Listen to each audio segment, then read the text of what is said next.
want to ask you my favorite question where I learn a lot, especially with entrepreneurs like you. If you have to look back from today, 10 years ago, the Bryant that 10 years ago was thinking of starting up the business, what would you advise that Bryant based on what you know today? I was gonna make a joke and just say, "Don't do it." there's at least 10% of me that's like, "Don't do it."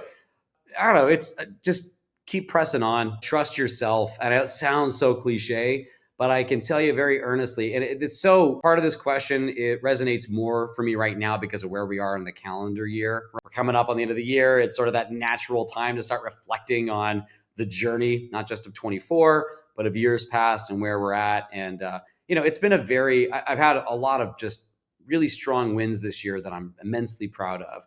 I've also had a really challenging year, if I'm being totally honest.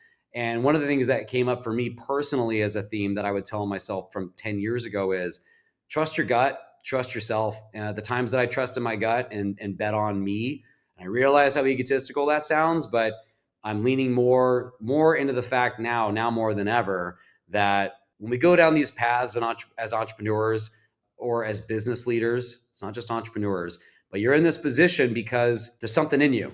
Right? You're wired different. Maybe it's a flaw. I don't know. This innate superpower of perseverance. And the times that I've faltered over the last 10 years, and even times that didn't work out the way I'd planned this year, it's because I didn't trust my gut. I didn't persevere leaning into what I knew in my gut from experience or just from what I was seeing from my perspective. I went against that. And so it's an element of trust the process, an element of trust the gut.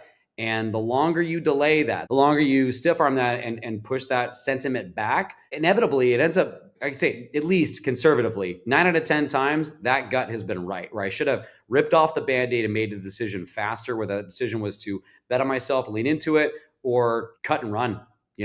I think all too often that perseverance can also work against you. You just got to keep pushing through, right?